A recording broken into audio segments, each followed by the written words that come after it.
Ils ont besoin, ceux en visioconférence, d'accéder à la présentation, hein, c'est ça? De la voir.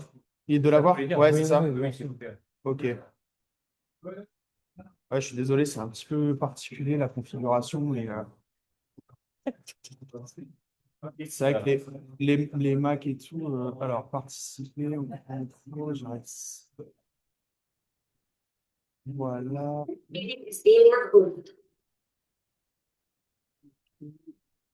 Vous avez besoin de les entendre ou pas? Ah. Should I then put the mic off here? Bénéficier de.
Good morning, everyone. Okay, you hear me here?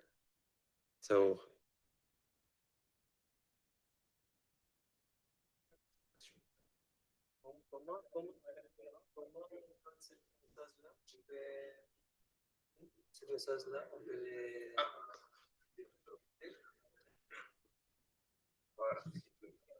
ok.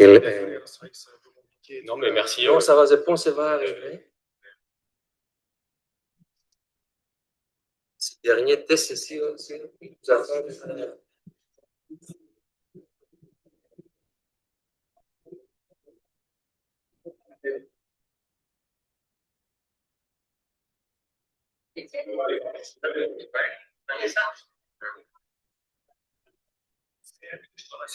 Test. Can you hear us online? Can you leave me a message if you hear us online, please? Thank you. Can take this one. Okay.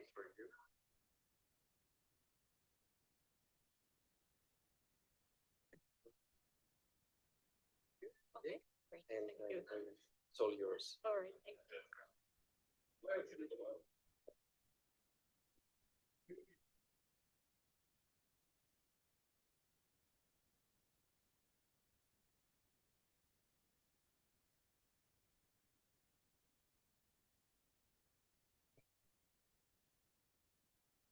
You see there are more people.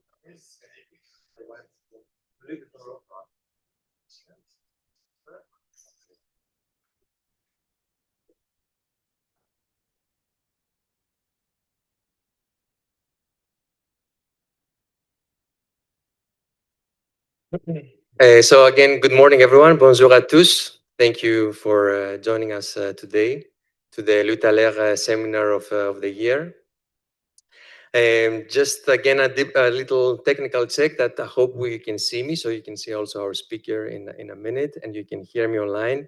If there's any issue online, please directly send us a message in the chat, and we will try to take care of it. So today, on behalf of the SEM Organizing Committee, it's our great pleasure to introduce our plenary speaker for the THALER conference, Anna-Liisa Laine.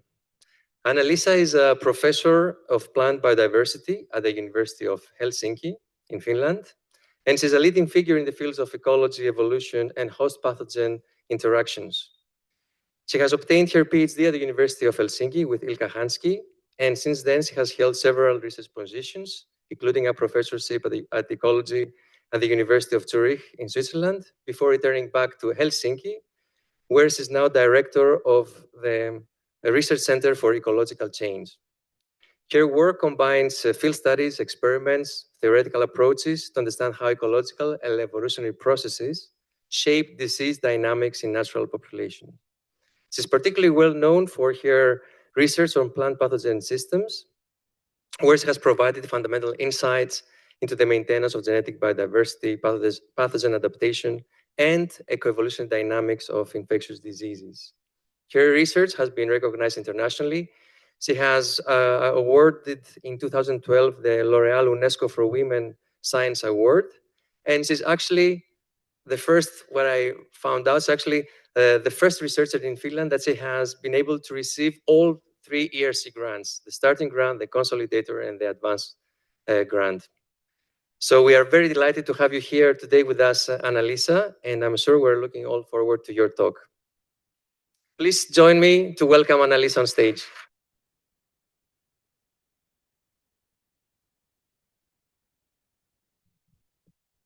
Okay, thank you so much for that kind introduction and for the invitation to be here. It's always such a treat to come to Montpellier to meet old friends. We realized today that some whom I haven't seen in maybe 25 years, and also meeting new friends. I can see that the next generation of evolutionary biology and ecology is in good hands in Montpellier. I got to spend the day yesterday with some of the master students and PhD students and postdocs here and was extremely impressed. We've been in Helsinki in this process of thinking about how we could unify ecology and evolutionary biology, which is done at many of the different faculties, to really get the most out of the synergy that we have there. And one of the tasks that we're doing in this process is to look for benchmarking partners across Europe especially, and Montpellier keeps coming up in these discussions as a place of really high profile ecology and evolutionary biology that has been kept at that high level for a long time. So an inspirational place, and happy to be here. I start with a slide that I've probably been starting my talks with for the past 15 years, every time I think I should find something new. But I stick to it because to me, I think this is still, it captures one of the key motivations driving my work. If we think about biodiversity and the way species make their living in the wild, majority of species are parasitic by nature. And by parasites, we mean species that interact with their hosts, and in that interaction, they have a negative impact on the host, and only the parasite benefits from that interaction. And to me, it has always been fascinating that how can this interaction that's so asymmetric in its outcome be the most prevalent way of making a living on Earth? It has been estimated that up to 75% of the links in food webs involve parasitic species, but of course this is a guesstimate because most of the time when we try to construct food webs, we ignore parasites completely. But I do believe that they're key regulators of both biodiversity and ecosystem functioning. From the host perspective, it's especially puzzling. There's always some sort of fitness penalty to the host of being parasitized. And so you would assume that hosts would invest something to be able to resist or mitigate parasite attack. But it seems that resistance is a fairly diverse trait in natural populations. If we think about the factors that really need to align when we're thinking about pathogens, which constitute a group of parasites, you need to have three factors to fully align for infection to develop. So you need the suitable environmental conditions. I study mostly plant pathogens, and they tend to be very sensitive to abiotic conditions such as temperature or humidity or precipitation. You need to have a pathogen that's capable of infecting not only that host species, but potentially genotypes within that species. And you need a host that's susceptible to infection. And you can imagine how much variation you can start to have in infection dynamics when you imagine the levels of diversity that you have at each of the corners of the disease triangle. So it's not only necessarily different strains of the same pathogen, it can be different species, you can get co-infection scenarios, you can get microbes that are not necessarily parasitic, but constitute a biotic environment that can mediate infection outcomes. Today in this talk, I wanted to focus especially on the different dimensions of host resistance at different hierarchical levels. And so we'll be talking a little bit about variation in genetic resistance in hosts at the phenotypic level. So even if there's a resistant genotype, it doesn't always necessarily translate into a resistant phenotype. The kinds of diversity that we can get at the population level. And then finally thinking also about disease at the community level, where you have different kinds of hosts that might be differently conductive to transmission in those communities by pathogens. In the first part of the talk, I wanted to talk about variation in host resistance, and mostly I'll focus on within species variation. This is our absolute favorite plant that I've been working with now for about 27 years, Plantego lanceolata. That doesn't look so impressive here. It doesn't look maybe impressive anywhere compared to more charismatic organisms. There was a beautiful Plantego growing right next to the door here. In Finland, it mostly doesn't grow on the mainland, but in the archipelago where we do our work, which is convenient for trying to avoid contamination in our experiments.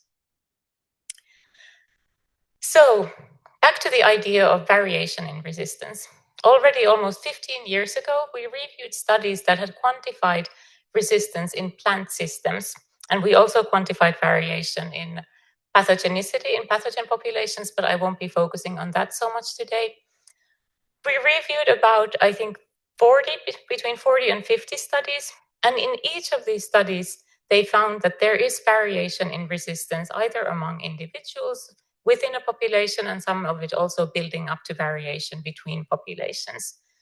For a small subset of these studies, we had access to the data, so this was before data was usually made available, and we could actually quantify how much of the variation in resistance was found within population, which is indicated here in the darker green, and how much of the variation is found between populations. And you can see that substantial amounts of variation are found also even within populations. So certainly resistance is not the most prevalent trait, but is structured within populations and also spatially among populations.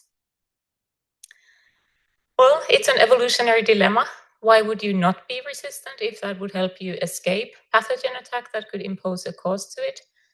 Like any other life history trait, we assume that there might be a cost so that we don't get these Darwinian demons that really maximize fitness across all different traits. But if you invest in something, it may come at a cost of something else.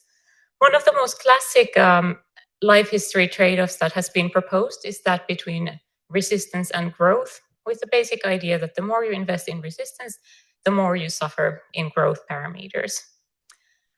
The evidence for the growth resistance trade-off or growth defense trade-off has been extremely mixed. And one of the reasons for that might be that it's actually really hard to quantify a full resistant phenotype or genotype, because if you imagine the life of an individual in the wild, it's going to be attacked by a multitude of different species. And so experimentally trying to quantify how that host individual or genotype is resistant to all of that diversity is really hard.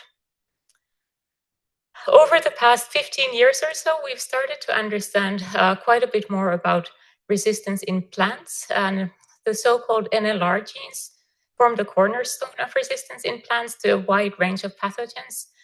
They're not the only layer of defense that plants use against pathogens, but they still are a substantial part of it, and we understand their functions relatively well. So when pathogens deliver their effectors, these effectors can be recognized by the NLR receptors, and that triggers responses including localized cell death that can then prevent the spreading of infection. And we thought that these NLRs could actually be a really great way of trying to understand variation in resistance across species without having to do exhaustive experiments. And so with my postdoc, Michael Giolai, we looked across databases for plant genomes. We had a set of quality criteria, and Michael then annotated the NLR genes in these plant genomes. And we found that there's striking variation among species in how large this NLR repertoire is within a species. So we go from, I've divided here the plants according to whether they're wild or whether they're used in agriculture, where we assume that they've often gone through some level of breeding. But in the wild, we see this astonishing level of variation where some species may have less than 10 NLR genes, and then some have more than 2,000 genes. And so that seems like a substantial investment in the genome. Interestingly, we also found that if you compare the wild and agricultural species, it seems that the defense repertoire in wild plants is much more extensive than that in the agricultural plants. So this tail that we see here is essentially missing from here, which in itself could already indicate a cause to resistance, because maybe these are then being eliminated. Resistance is rarely the target of breeding, but rather yield. And so if you're targeting yield, perhaps these resistances are what's being lost. We then tested the classic idea of a trade-off between defense and growth. As our proxy of growth, we used what's called a specific leaf area. It's a very crude species level estimate that often is thought to serve as a proxy of plant growth. And we find that indeed, in wild plants, there's a significant negative association between the density of NLRs in the genome and in the growth ability of that plant. Whereas in the agricultural species, there's no correlation between these two parameters, suggesting that whatever negative trade-off there might have been, it has been lost during domestication. So potentially these trade-offs may be one of the mechanisms that generate this extensive variation in resistance ability among species. So what does all this diversity in resistance matter for the pathogens? Does it have an impact on the kinds of pathogen communities that hosts accumulate in the wild? And here's a plantago from the archipelago where we work. And for a long time, we've been working with a specialist fungal pathogen that only infects plantago, but I won't be talking about any of that work today, but more about the viruses. And the challenge with viruses is that you can see these symptoms in the wild, but you can never be sure whether it's actually a viral infection, and if it is, which virus is actually infecting it. But these kinds of chlorotic lesions might be an indication that there is a viral infection in this host plant. So this is the system. It's the Åland archipelago between Finland and Sweden. It has been surveyed since 1993, when late Professor Ilkka Hanski was looking for a system where he could test the metapopulation theory. He settled on the Glanville fritillary butterfly, which has two host plants that it's a specialist on, Plantago lanceolata and Veronica spicata. And to test the metapopulation theory, Ilkka decided that he's going to map all Plantago populations or meadows in the Åland archipelago. And I'm sure at the time people thought he was mad, but if you knew Ilkka, he was a very determined man. And today we have a database of almost 4,000 meadows that are still being visited annually, and we check them for the population size of the butterfly and for the presence of the specialist fungus, and we also track the population size of these host plants. And because we are mapping more or less all of the localities in the archipelago, we can also calculate connectivity among these populations. And we're often in our study questions really interested in spatial structure and how that impacts population dynamics. In this talk, I'll be focusing mostly on the work that we've been doing with viruses.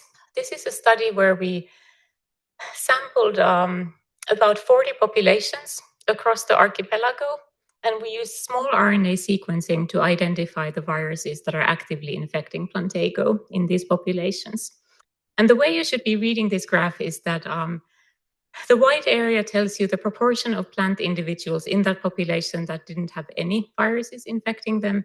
And then the darker the gray area indicates the number of different viruses that we were able to identify within that single sampled plant individual. And you can see that the populations differ quite a bit. So here at one extreme, we have a population where about half of the sampled plants don't have any viruses. And the ones that are infected by a virus are typically infected by 1, 2, 3, or 4 viruses. But then at the other extreme, we have these kinds of populations where essentially almost all of the sampled individuals are infected by something. And typically they're infected at least by 2, 3, 4, and even up to 24 different viruses at the same time. So huge viral diversity, but also a huge amount of variation both among individuals and between populations in how this diversity is structured. And we were, of course, very curious about what are the key determinants? Can we identify what's driving the patterns of viral diversity in this system? And here's also another way of illustrating that among population variation. So we have the population IDs here, and these are the different viruses. And you can see that we have these populations where almost everything is infected, to then these populations where you only have a handful of the hosts infected. And likewise, there's a lot of variation among the viruses. So we have some of the viruses that we find in nearly all of the populations, and then some that are very rare. And this is already a data set that we had curated for our analysis, where we had to throw out most of the rare ones that only occur a few times. So there's a long, long tail of these that occur only a few times. To analyze these data, we took what's called a conditional random fields approach. And what's nice about this is that you can try to identify at the same time both direct effects of your covariates as well as those that are conditional. And we took in the data that we knew from previous work and that we tested when fitting the model to be important for structuring virus diversity. So we always account for spatial structure, both of the host plants and the host populations. We're really interested in the landscape structure. These viruses, we don't expect them usually to be specialists of Plantago, but rather some of them can also be infecting crops. And so we took into account how much agricultural land there is surrounding these populations. We take into account the size of the local Plantago population, local plant diversity, connectivity to other Plantago populations, and also measures of how large that individual host plant is and are there signs of herbivory on that host plant.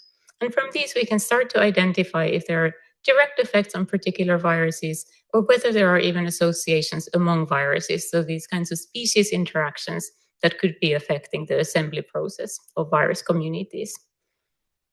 And we discovered that of our covariates, indeed, the agricultural land makes a difference. We didn't really see a strong impact of the abiotic conditions of how long snow duration cover is in the winter or how warm the populations are. But agricultural land is important, population size matters, local plant diversity matters, and herbivory matters quite a bit, but it has a negative impact on the viral diversity. And when we look at the associations between the viruses here, red indicates positive associations in the occurrences. So really asking the question that, do we find these viruses more often together than you would expect based on their frequencies? And we only find positive co-occurrences, so no indication of negative co-occurrences. And the width of the line tells you how strong that co-association is among these viruses. And what's really cool about this approach is that we can also identify associations that arise as a function of a particular covariate in the model. So, for example, we see that this Ropaviridae and Betaflexviridae, they tend to co-occur together in those host populations that are surrounded by agricultural landscape. So, giving some indication of how complex the assembly processes can be. After we control for the effects of covariates, so you might get co-occurrence patterns simply because viruses respond in a similar way to something in their host or in their environment. So after we take into account spatial effects, habitat characteristics, climatic and host attributes, we still end up with this network of viruses that seem to co-occur together more than you would expect. And so, of course, one of the questions that arose from these studies is that, well, what is the role of host diversity in generating these positive associations? That if you find different viruses so likely to be infecting the same plant at the same time, is it because that host has lower susceptibility or actually higher susceptibility and lower resistance to the viruses? And the first attempt at getting at this question, we did a very simple experiment. We selected 4 genotypes of Plantago. We didn't know anything about these genotypes with respect to their viral resistance. They were more or less random. Plantago is nice because you can clone it into hundreds of individuals, so you can really replicate your genotype in your experiments as much as you want. And so we replicated them so that each was represented by, I think, 80 individuals in each of the 44 transplant populations where we took them. And the genotypes were not sympatric to any of these transplant populations. We let them sit in the field for the duration of the epidemic season, which is from early June until I think late July, early August. And we sampled them for their viral infections. And we, in this study, we only used PCR primers that we had developed for 5 of the most common viruses that we were looking at. And so this is what the data looks like. I've grouped it here according to the 4 different genotypes. And here you can see in which of the populations the transplant trap plants were located. And these are just the short version. So this is enamovirus, kaulimovirus, capulavirus, beta-partidivirus, and closterovirus. And already you can see that we get these astonishing levels of co-infection also in the field experiment. So sometimes you do get these viruses co-occurring alone. So closterovirus seems to enjoy being on its own, but typically you get these combinations of 2 viruses, 3 viruses, or even all the 5 viruses co-infecting the host plant at the same time. To understand the drivers of this variation and to what extent the patterns are driven by the host genotype, we took what's called hierarchical species distribution modeling approach using the HMSC package. And the nice thing about this approach is that you can take into account your covariates, you can take into account the phylogeny of your species, and after you've controlled for this, you can also start looking for residual associations, which could be indicative of species interactions. So in this case, whether the viruses interact and have an effect on each other's distributions. My guess ahead of time would have been that the surrounding population would be probably the most important determinant of variation. But we found that what we call the local environment, so that's simply the local population, it constituted about 30% of variation in these data. Host plant features, so the signs of whether there had been herbivory on that plant, whether how large that plant was, and then the plant genotype effect, which we had controlled for. These explained most of the variation in our data, so 57%. And then we found some evidence for significant associations between the viruses, so that explained 14% in our data. The 5 different viruses differ in how sensitive they are to these different factors. So we have Capulavirus, who's clearly most sensitive to these host attributes, whereas then, for example, Beta-Partidivirus seems to be much more sensitive to the local environment, and the host doesn't matter quite as much. And also the amount of associations among the viruses differ, or their importance differs depending on which virus we're looking at. But strong evidence of the host genotype structuring the virus communities in the wild. The next question we were wondering is that, well, does it matter who gets there first? Because these plants had been sitting out there the entire summer. And of course, there might be we expect the viruses to arrive in this temporal sequence of someone getting there first and then others arriving later. And of course, that's analogous to the idea of a priority effect, where the first colonizer of the habitat can change the habitat in ways that might make it easier or harder for the subsequent colonizers to establish. So you can get resource competition, interference competition, modification of the environment that makes it more or less conductive, or in the case of host plants being attacked by viruses, you can get induced defenses that might then make it less suitable for viral colonization. And to test this idea, we actually used the same data set. So in the previous analysis, we had summed up the viral occurrences across the epidemic season. But here we took the early time point of the season. So after they had been in the field, I think about 2 weeks or so, and we screened them for their viral occurrences.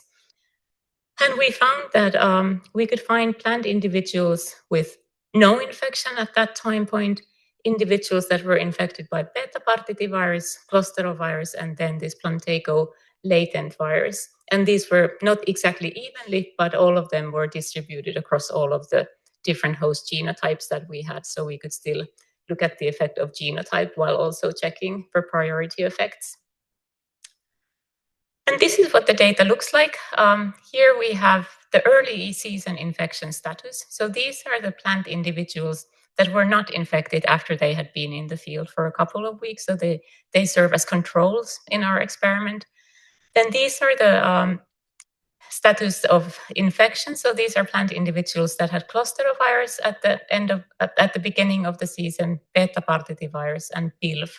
And you can see that these colors indicate the viral communities that establish on these plants. And you can see that they really do differ quite a bit depending on the early season infection status. So if the plants have been infected by this Plantago latent virus at the beginning of the season, it seems to have higher infection levels and also high viral diversity. We again analyzed the data using the HMSC approach. And here these kind of green turquoise colors indicate the role that priority effects explain then the distributions of the viruses late in the season. And for some of these viruses, priority effects seem to be really important. So for example, for enamavirus, we can see that they explain quite a substantial part of the variation in their occurrences, whereas then, for example, for kaulimovirus, they seem to play almost a negligent role. So a lot of sensitivity, and it varies depending on which virus we're looking at. We also see a lot of evidence for the role of the host in mediating the assembly process, even after we account for priority effects. So we see that the genotype is important. For some things like Plantago latent virus, the genotype seems to be the most important determinant. But then also for some others, but for example, for clusterovirus, it doesn't really seem to care all that much. We also took into account the size of the plant, which seems to be quite important for some of these viruses. And then we had the sort of the unexplained variation at the population and individual level, which also accounted for some of the variation. So strong signals that still the host individual, its genotype, its phenotype, and its condition are important for how virus communities assemble.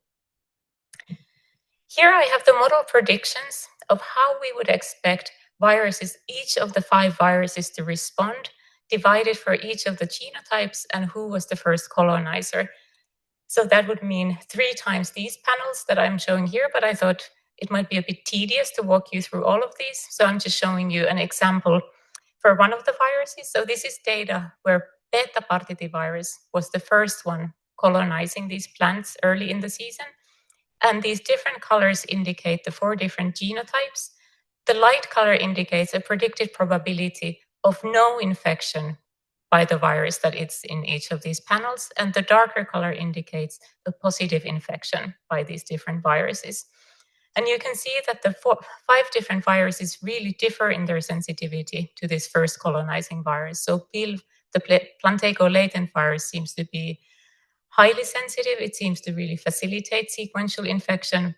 But then there seem to be inhibitory priority effects of beta partitivvirus on both clusterovirus and on enamavirus. And you can also see that the genotypes differ in their response, in the extent of their response. So strong genotypic effects and also strong virus effects, making it quite complex and making it impossible to generalize on the kind of priority effects that are at play. So we can't say whether it's always a positive outcome for the sequential arrivers or a negative effect, but it really seems to depend on the players of host genotype and on which viruses we're looking at.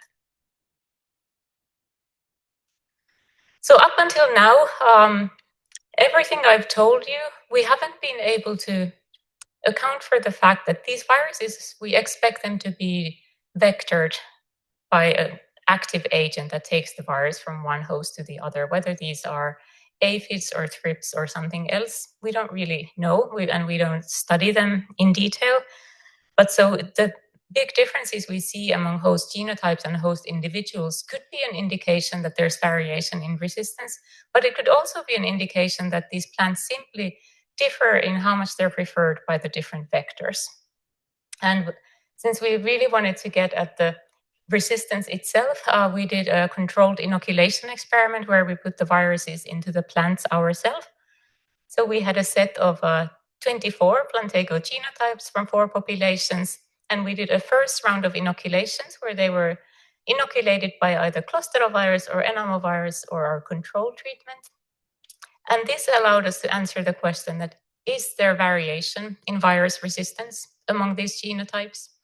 Then we did a second part of the experiment where we used the first stage of infections by clusterovirus or enamovirus, and we cross-inoculated them to see whether the establishment probability depended on whether that same genotype had already been infected by something else.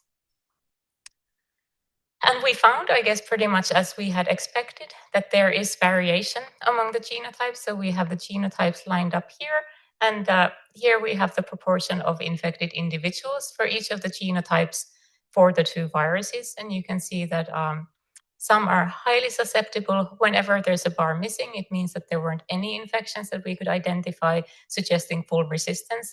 And then anything in between will say that there's partial resistance, that we sometimes saw infection, but not always. And you can see from here that susceptibility to enamovirus seems to be more common than susceptibility to clusterovirus. So also differences in how these genotypes respond to the 2 different viruses. For the second part, where we were asking that does prior infection change the resistant phenotype that we identified in the first stage, the important point of comparison is to look at the mock bar, which is here the gray bar. And for example, in this case where we first had infection by enamovirus and then they were inoculated by clusterovirus, we see that in the mock treatment where there was no prior infection, we see a pretty high level of cluster infection. But on these individuals that had the prior infection, we see no infection, so that the first infection triggered resistance that wasn't there in the control treatment. And we also see examples to the contrary, for example, here that we don't see any infection in the mock treatments, but we see pretty high levels of susceptibility in the control treatments that had the prior infection. So indeed, the first infection can really switch the resistance phenotype from resistant to susceptible and vice versa. Well, up until these virus studies, I had mostly worked on coevolution and being able to identify what seems to be genetic variation in resistance. Of course, it makes it a very fruitful case of looking for coevolutionary patterns, because that's the first prerequisite of coevolution. You need to have variation among individuals for selection to be able to work on that. And we were curious that would patterns of local adaptation drive how these communities are assembled, because I think most of the work we have on coevolution and how we understand host and parasites to be co-evolving come from these really tightly coupled interactions of one host species and one parasite species. But is there any indication that these more complex communities might be shaped by local adaptation? And for this, we did a transplant experiment. We selected 3 populations from different parts of the archipelago, and we sampled host genotypes from each of these that we grew then in the greenhouse. And we did a fully reciprocal transplant design where we took genotypes or plants from each of the populations, and we transplanted them into all of these populations so that we would really control for the effect of the population of origin and then the population of where they were placed, so that each genotype they were placed in their own population as well as populations that we consider to be their allopatric environments. And we were interested in whether this sympatry-allopatry comparison explains differences in the kinds of virus communities that they acquire. Here we first have, I'm showing you just the kinds of infections that we get across the different plants, and they're grouped according to their population. So 876, 950, and 9250. And you can see already that there's a pretty striking difference on how infected plants from the different populations come. So these plants from population 876 get the highest levels of infection. We see that this Kaulimoviridae seems to be the most common infection there, and it's much more rare in the other populations. And we have infection in all of these, but at lower levels. And we actually had relatively low levels of infection in this experiment compared to some of the previous experiments that we did, unfortunately. When we look for signs of local adaptation, simply as the proportion of infected individuals, so not really caring about which virus is infecting which genotype, but simply is there infection overall, we really don't see evidence of local adaptation. So the squares always indicate the local comparison. So for example, when plants are placed in their own population, we see the lowest levels of infection by the local viruses compared to situations where the plants are placed in the other populations. And we actually found virtually all possible patterns of local adaptation. So, or well, actually we find everything but local adaptation. So, but more signs of maladaptation. So also plants that are placed in their own population in 950 do acquire roughly the same levels of infection as they do here, but much less than they acquire here. And also for these plants, they acquire kind of mid-level infections in their own population, but highest levels of infection in 876. So at this point, no evidence of local adaptation. But of course, it's just a full community that's comprised of many different viruses that are probably having very different kinds of dynamics with the host populations.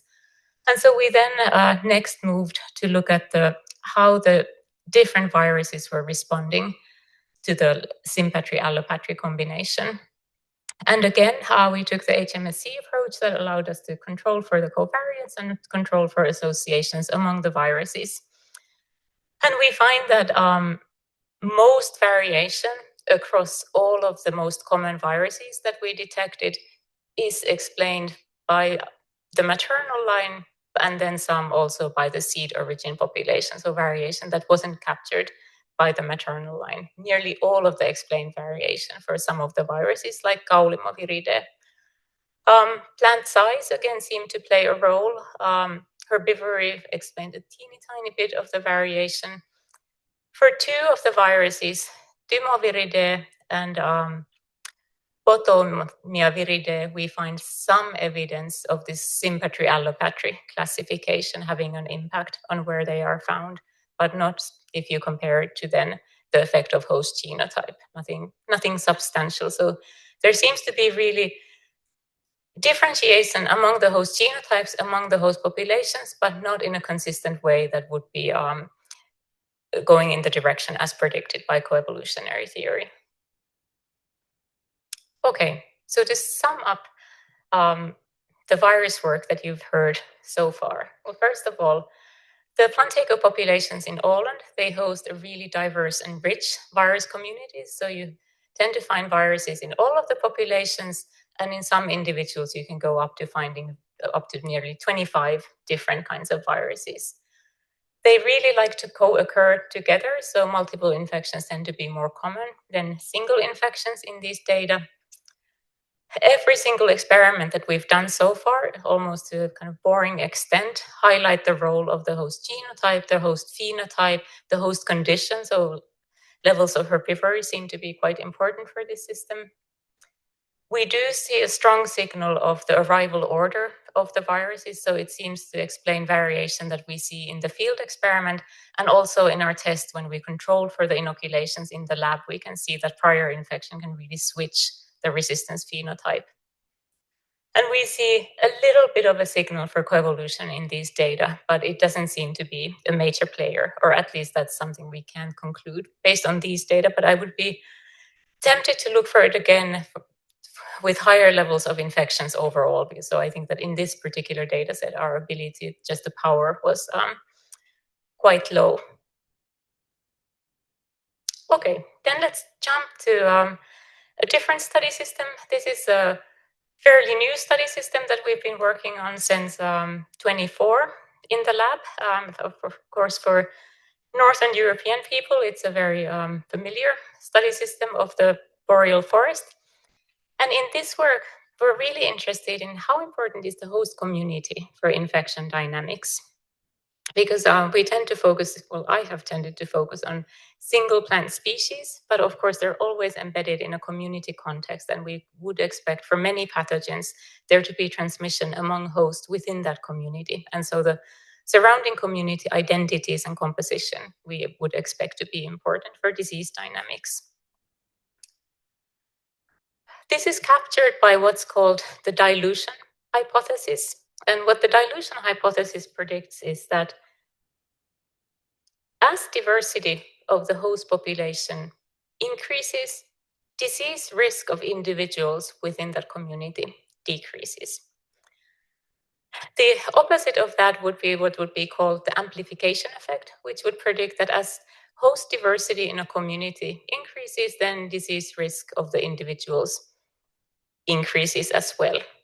And one of the key mechanisms that has been predicted to be underlying the diversity effects on disease risk is the so-called competent hosts. And because I think so much about resistance, I often think of competent hosts as something that would be really good at resisting. But in this framework, a competent host is a host that easily gets infected and also transmits a lot of infection to its surrounding host species and host individuals. And so if you get scenarios like disturbance, which we found in a meta-analysis of 4 meta-analyses, we found that if there had been a disturbance or a biodiversity disruption, you tend to get dilution effects, and that seems to be underpinned by a change in these relative proportions of competent hosts.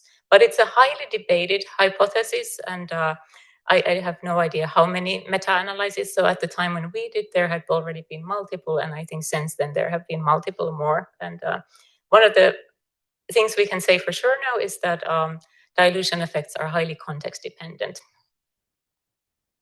The questions that we were interested in answering in this study is that does disturbance shape this relationship between host community diversity and disease risk?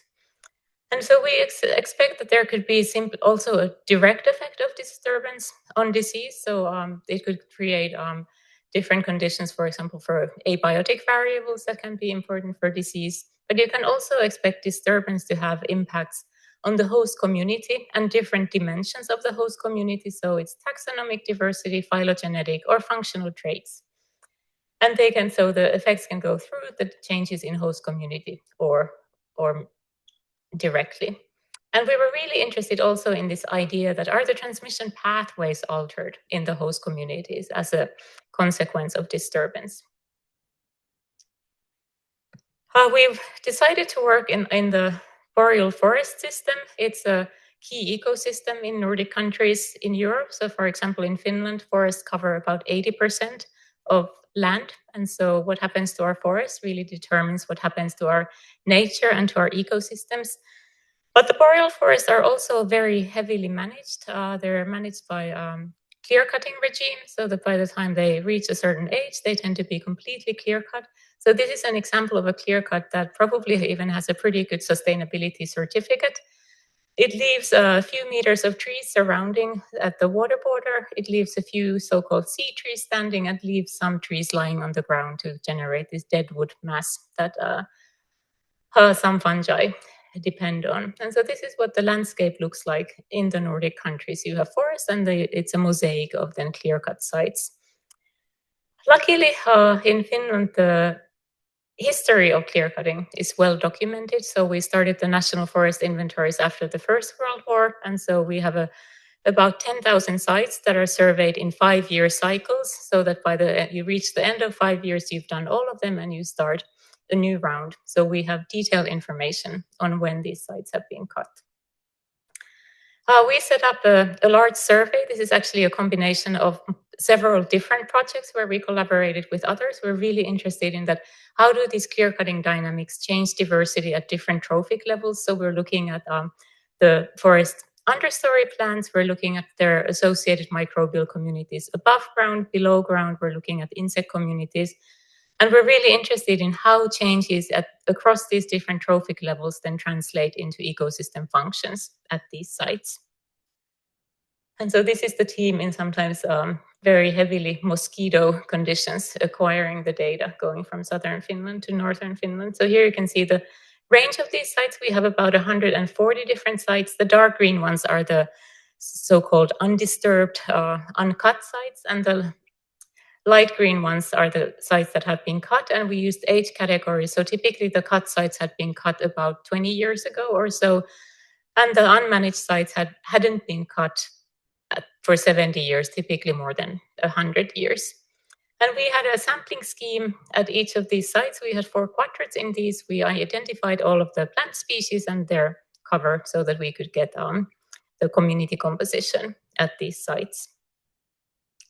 We also took what we call the focal species approach, because one of the challenges in wanting to understand how changes in host community impact disease risk is that if you have clear cutting, everything changes. So everything from the abiotic conditions to also the composition of the host community. And it starts to be really hard to tease apart what's affecting what. And so we selected bilberry, which Finnish people are obsessed about because you can pick the berries in late summer. And it's a good study if you want people to care about ecology in Finland. And bilberry is a good focal species in the sense that it is sensitive to clear cutting, but it typically doesn't disappear completely. So we look at the cover of bilberry in our sites and we see that, yes, it's definitely more abundant in the cut sites, but we still have, it's present essentially in all of the sites that we had also in this young category, although it's less abundant. So you have this situation where at least this one species is kept constant, although everything around it is changing. And so in this study, we were really interested in only looking at disease on bilberry and how sensitive it is to the changes in the surrounding host community and abiotic conditions. We surveyed disease here by looking at symptoms in the field. I think we had 4 different categories. So we were looking at mildews, we were looking at rust fungi, we were looking at leaf spots, and we were looking at blight.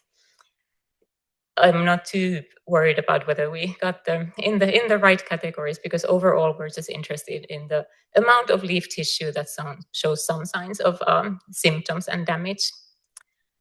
Overall, across these sites, we had surveyed more than 700 bilberry plants, and of these, 475 were found to be supporting symptoms of infection.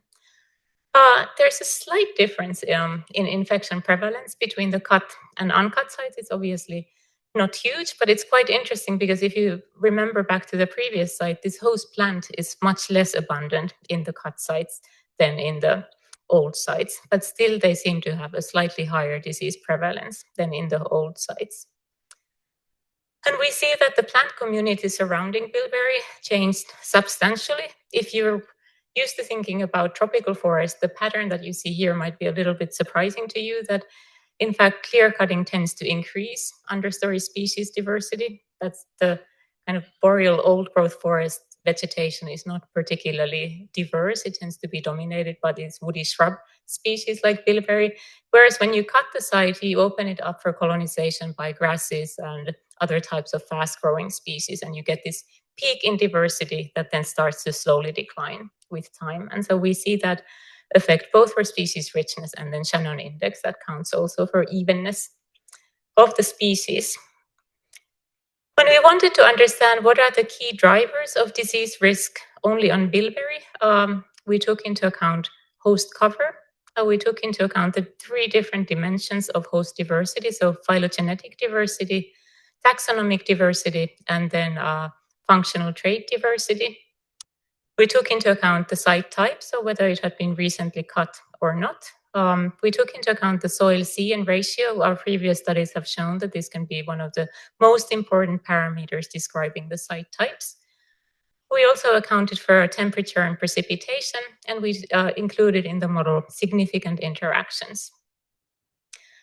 And we found that the host plant itself and also the surrounding community makes a difference. So both in the cut and uncut sites, the more host plant you have, the higher the disease of bilberry. So proving a very classic epidemiological prediction that more hosts you have, the more disease you get.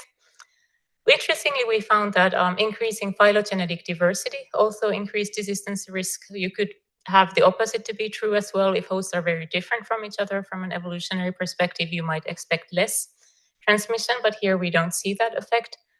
And we also see that the environmental conditions matter. So we see a negative effect of annual precipitation on disease risk. All kind of semi-interesting results, but the most interesting result that we found in our model is this. So we found that if we look at the cut sites, which is here shown in yellow, and we look at the effect of host diversity, and here we're only looking at diversity of the surrounding plant community, so we don't include bilberry in that metric. We see that more diversity there is in the surrounding community, higher the disease probability of bilberry. Whereas in the old forest sites, the blue ones, the opposite is true. So the higher the diversity in the host community, the lower the disease risk on bilberry. So essentially, we see evidence of a dilution effect that's only at play in the old forests, and we see amplification effect being at play in the young forests. So really the mechanisms by which biodiversity can regulate infection risk in the wild seems to be very much dependent on the kind of disturbance history that humans have imposed on it. The second question that we were interested in is that, are the transmission pathways, do they change within these communities as we are seeing these overall differences?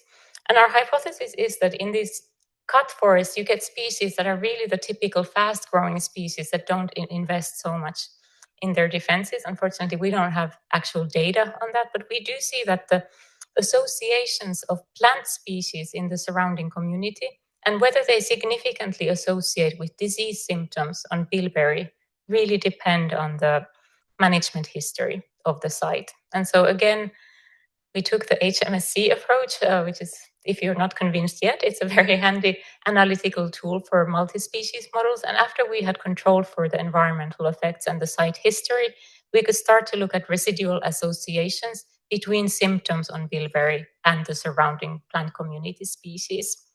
And we were focusing on the most common symptoms that we had in these, so these leaf spots and blight. And you can see the colors indicate the prevalence of these species. And then if you have a black dot, it indicates that the impact is significant. And on this side of the line, we have negative impacts. And on this side of the line, we have positive impacts. And so you can see that species that in the disturbed sites may have a slight positive association with symptoms, in the undisturbed sites have a completely opposite association with the symptoms. And the same is true here. So we have slightly negative associations that then in the undisturbed sites are significantly positive.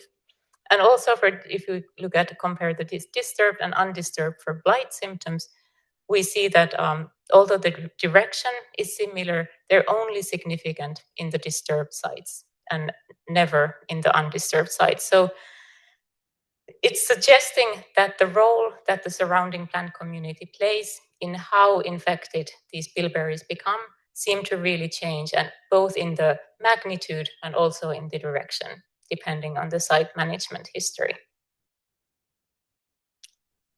Okay, so to conclude this part, disturbance really seems to be changing how biodiversity produces ecosystem functions such as disease dilution. So we see that the managed forests, the ones that have been recently cut, they support higher understory plant diversity, and probably also the kinds of species you find are really different. And we find that bilberry, that was our focal species, its abundance was higher. Oh, that's actually a mistake. Its abundance should have been lower in the disturbed forests. We also see that disease probability increased with host abundance, as we would expect. It responded positively to phylogenetic diversity. Precipitation in particular was important for explaining patterns of disease occurrence. And most importantly, the way the host community diversity affected disease risk is that when we had a recently disturbed site, we see then evidence of amplification effect. And in the old growth, we see evidence of a dilution effect. And with that, I had included all the people who had worked on these data who have already left the lab for new adventures, but I would very much want to thank the current lab members and all of our funders, and thank you very much for your attention.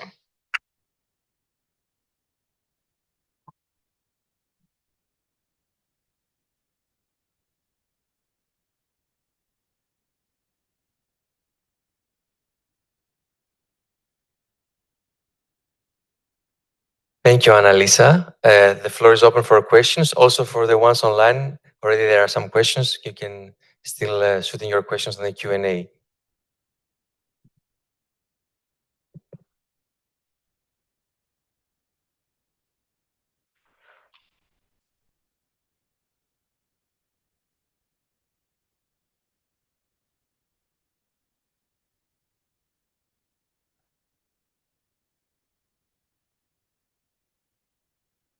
Okay. Yeah, thanks, Anna-Liisa. Great talk. What do you believe the possible role of tolerance is in the patterns that you are looking at? So you focus on resistance, but tolerance can also be a factor, reallocation, and so forth. Yes, I've always tried to avoid tolerance because it's so difficult to measure experimentally, of trying to kind of tease apart tolerance and then more kind of quantitative resistance. It's really hard to measure.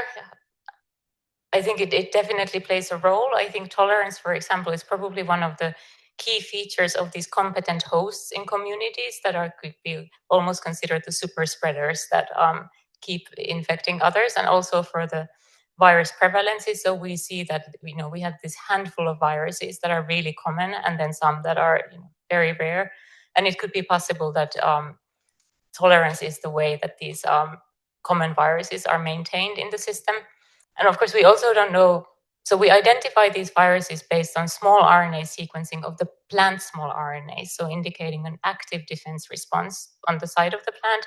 But it doesn't mean that the viruses are actively highly infectious on that plant right now, even if we see them there. So they might be in a not exactly a latent stage, but still not also in a kind of highly aggressive state. So yes, I believe it plays a role, but I have no idea how we would actually quantify it.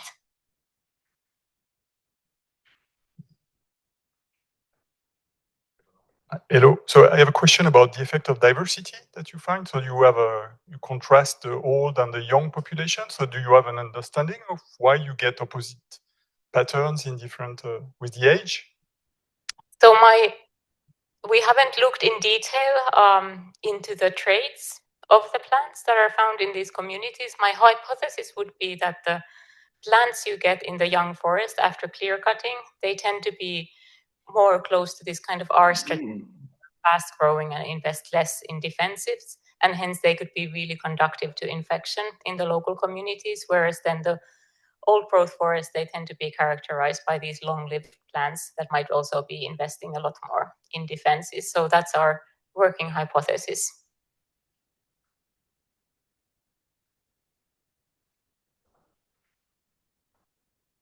Thank you for your talk. I was wondering about, so in some cases you have a fairly large number of viruses on a given plant or a given population. Do you have any idea on how these different viruses or virus families are interacting and whether they are competing or? Well, we only see positive associations between the viruses. So I guess if they were really competing against each other, we would expect to see negative associations. So where you would find less co-occurrences of them than you would expect based on their frequencies. And we never see that. We only see positive co-occurrences, so it doesn't seem to be a strong indication of competition in just the distribution data. But of course, there are so many of the different viruses that I wouldn't exclude the idea of being competitive to all the way to mutualism in some instances. We haven't done much of that work. The only kind of controlled inoculations that we've done was for the study where we screened for resistance, and we looked at whether the prior infection changes the resistance phenotype. And of course, there we do see also negative impacts of the first infection preventing the following infection.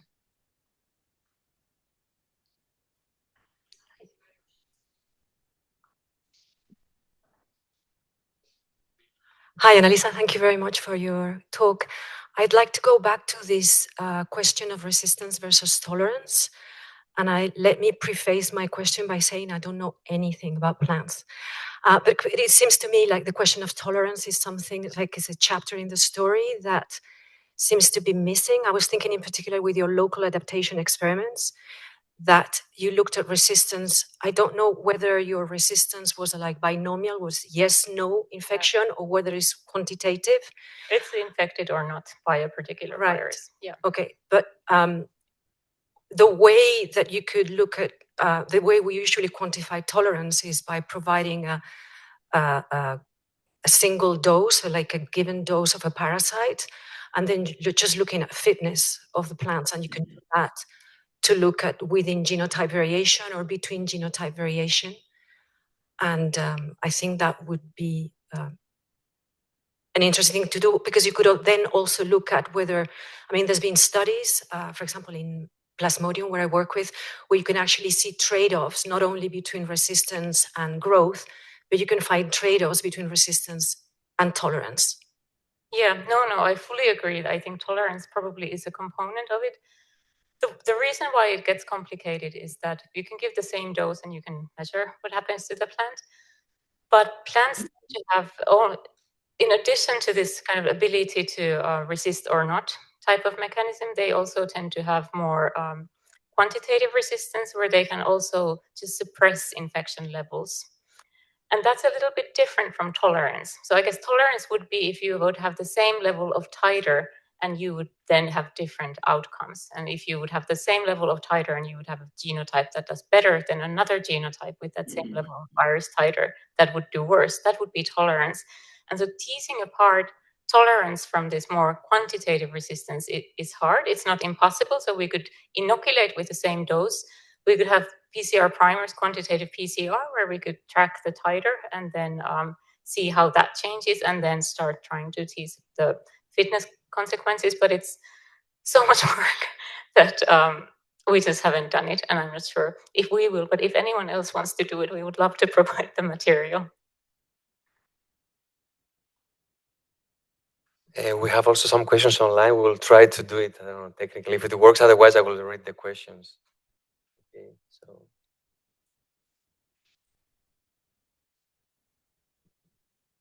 Can you hear us? Yes, I do. Can you hear me? Oh, yes, we do. Wow, miracle. Well, it works. Fine. Yeah, thank you, Anna-Liisa, for this very nice talk. I had a question on the last part of your talk. You showed that the disease probability is increased by the phylogenetic diversity surrounding the host. But the fact is that pathogens are usually adapted to their host.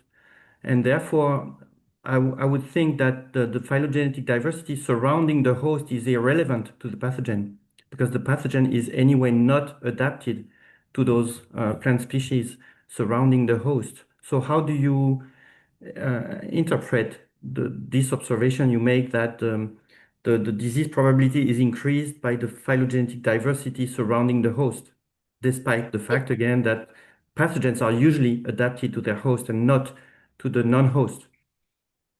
See my point? Yeah, absolutely. It was contrary to our expectations and contrary to what some of the literature has shown. In the past, I think our main expectation is that they probably contribute more generalist pathogens, and by having higher phylogenetic diversity, you just get different kinds of hosts with different kinds of pathogens, and hence just probably increasing the infection risk in these communities. So that's the only explanation so far that we've come up with. Okay, thank you.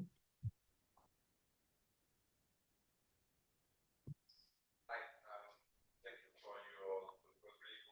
And I was particularly interested in the violence in matrix microenvironmental and constraints that can explain the distribution of the virus. I was wondering if you could, from the data, I understand that you did that from a small RNA sequencing, you could extract some traits from the viruses, the viral traits that could explain this, such as replication rate or especially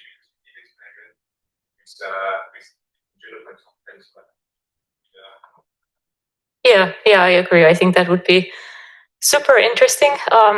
The kind of the viral taxonomy classifications are a little bit challenging from these kinds of data.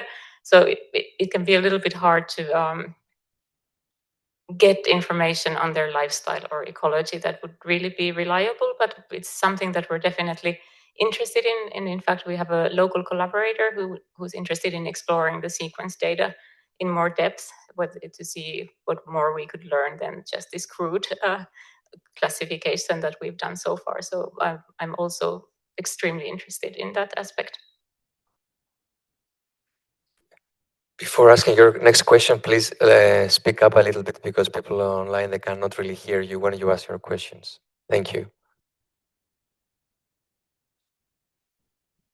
Yes, I guess a question a bit in the same vein as the previous ones. But so we have these two hypotheses, amplification, dilution, predict different relationships between host diversity and rates of prevalence of infections. What would it be different if we put the diversity of the viruses instead of the mere quantity? And so I think there is a kind of generalist versus specialist thing behind that. But what would it be different if we use diversity of viruses instead of quantity? Yeah, indeed. I think one of the kind of sometimes unspoken expectations of the dilution hypothesis is that it mostly works for more specialized viruses or pathogens than very generalist ones. We did a study that I didn't show here where we looked at plant community diversity in the Åland archipelago, and we looked at the richness of viral communities from those populations, and we looked at them in scenarios where they were either really embedded between agricultural fields and where they were embedded in a more natural landscape. And we found that those host communities or meadows that were in the natural landscape, when the host community diversity declined, also the viral diversity declined. But then in the agricultural landscape, we found that the viral diversity was completely insensitive to the host community characteristics. And one of the explanations we thought could explain that is that you have so much spillover from the fields that then the local conditions don't matter so much anymore. One question from people online. Were you focusing on horizontally transmitted viruses? Was there evidence for vertically transmitted ones, like Endorna viruses, or integrated ones, Cauli movirida? Yeah. Did they have an effect on plant susceptibility? So we screened these plants for viruses before we set up the experiments, and we only took the lines that were clean of the viruses that we checked them for. So we're really expecting this to be acquired infections during the epidemics. Hello. Thank you very much for this wonderful talk. And you mentioned several times about the effects of herbivory on virus infection. And I would like you to elaborate a little bit on the mechanisms behind. Like, is it because the herbivory makes plants smaller or like reduces the vigor of the plants, or do they act as vectors, or like do they interact with viruses or something along this line? Thank you. Yeah, it's a good question, because we see evidence of the effect of herbivory in all of our experiments, like in some more than in others. My personal feeling is that maybe this is the one that might be most affecting the vector behavior, so that we have, and Plantago tends to be quite heavily herbivore damaged in Åland. And so maybe they're less attractive to vectors once they already support these kinds of high levels of damage by other.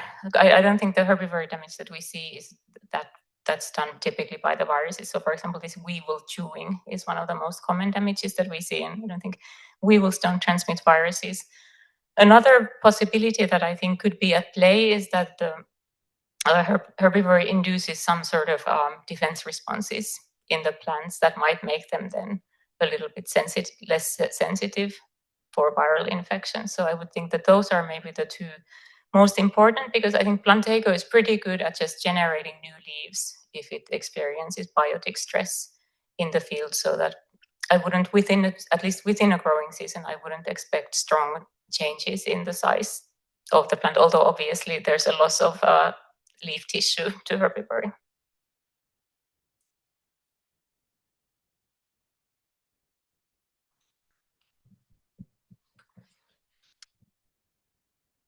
Thank you very much for your talk. I have a question about bilberry. So it is a question linked to the previous question on an amplification effect. But you show in your talk that all forests had an higher coverage of a bilberry, and that managed forest have a lower level of a bilberry. So I think that maybe there is less level of diversity of a bilberry in managed forest, and I'm wondering if you just compare the diversity of bilberry and the disease in managed forest. I'm wondering if you will observe a dilution effect. Yeah, absolutely. I think I would also expect there to be a loss of genetic diversity in the managed forest, and to the extent that it could affect the kind of resistance diversity we have there. And we in fact have the NLR genes of bilberry have been characterized, so we know the full repertoire. So if anyone is looking for a postdoc to work on genetic resistance of bilberry in these forests, please come and talk to me. Anna-Liisa, I have also a question. In your first part of your talk, you showed that there are positive associations between the viruses. But then later you said that there are priority effects, so it depends who comes. You start inferring mechanisms that one actually is not facilitating necessarily the other. So how do these two parts talk to each other? Yeah, we were really hoping that we would get these cool examples of positive associations in the field data and negative associations, and then our priority experiment would demonstrate that, well, this is what happens. But the field data doesn't show any negative associations, and even in the, like, if we look at the, well, maybe let's look here. So this is the kind of priority effects that we measured when beta partitive was the first one colonizing the plant, and we're looking at how the 5 other viruses respond. And we tend to see probability of infection is almost always higher, at least in the same genotype. So higher here, higher here. But actually not, yeah, for clusterovirus, that's not true. Yeah, I don't know. It would be really cool if we could get, a strong signal from the field data, and then that would be supported by what we quantify here. But we don't. Yeah, I think unless there is a very burning question, I think we can thank Anna-Liisa for her great talk.